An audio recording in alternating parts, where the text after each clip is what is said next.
कहना चाहूंगा। अभी पिछले एक सप्ताह के अंदर भारत की संसद के द्वारा कुछ ऐसे कानून बना दिए गए हैं कि चाहे छात्र हों, चाहे नेता हों,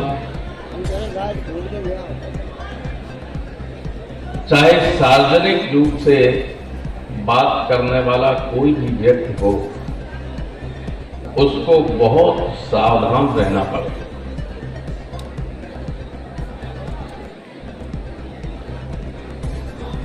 जब इस तरह के कानून बनने लगे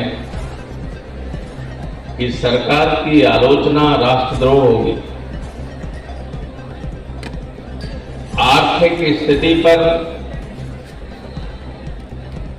आर्थिक संप्रभुता को नई चीज ले आएगी, इकोनॉमिक सोवरेनिटी, इस पर अगर क्वेश्चन मार्क करेंगे तो देशद्रोह की धारा लगेगी। माने अभी विश्व मुद्रा कोष ने, IMF ने 4 दिन पहले रिपोर्ट दी, कितना ज्यादा कर्ज भारतवर्ष पर हो गया है कि उसे चेतावनी देनी पड़ी कि अलर्ट जारी करना पड़ा कि सावधान रहिए, क्योंकि इससे पहले हमारे पड़ोस में लंका में जो हुआ वो आप सब जानते हैं, पढ़े लिखे लोग। तो ये बात अगर आप कह देंगे, IMF ने जो कहा है आपने सोशल मीडिया पर उसको कोट कर दिया, तो कोई भी दरोगा जाके आपको गिरफ्तार करके भेज देगा कि आपने राष्ट्रद्रोह का काम किया।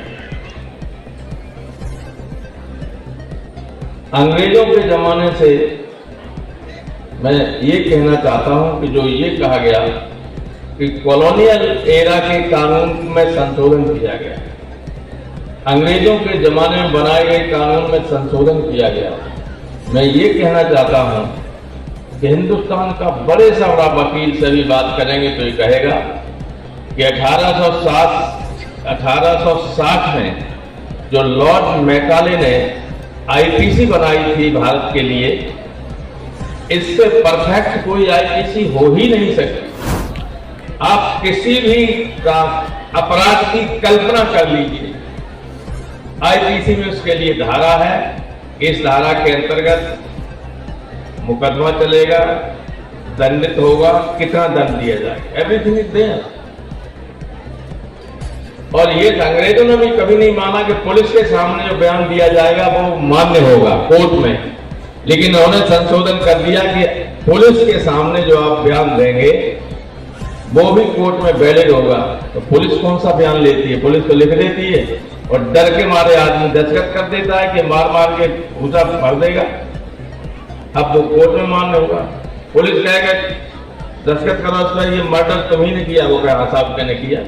अभी कहने में कोई डर नहीं था, लेकिन अब वो मान्य होगा।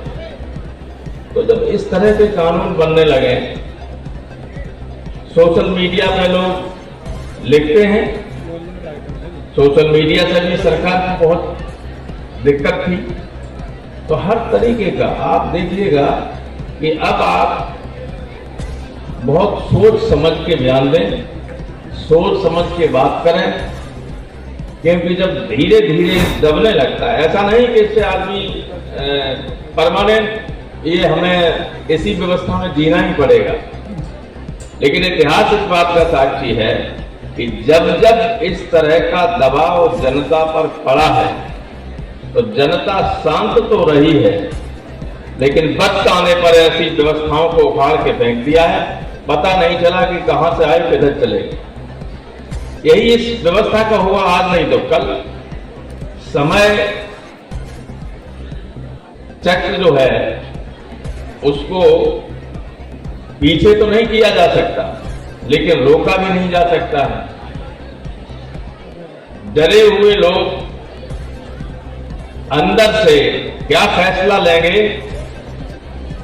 ये अतीत में दुनिया भर में लोग देख चुके हैं, 77 में हिंदुस्तान की जनता भी देख चुकी है, और आने वाले दिनों में हो सकता है हमारे देश की जनता देखे। कि आपको किसी बात की आगे संविधान ने हमसे बड़ी आजादी की लड़ाई क्यों लड़े थे, ये हम अपनी बात भी नहीं कह सकते थे। कुछ भी नहीं कह सकते। देश की आजादी के लिए नारा लगाओ जेल। अब अगर भ्रष्टाचार है उसकी बात करो तो जेल चले जाओगे। अन्याय हो रहा है कहीं उसके खिलाफ कुछ आवाज उठाओगे तो जेल चले जाओगे।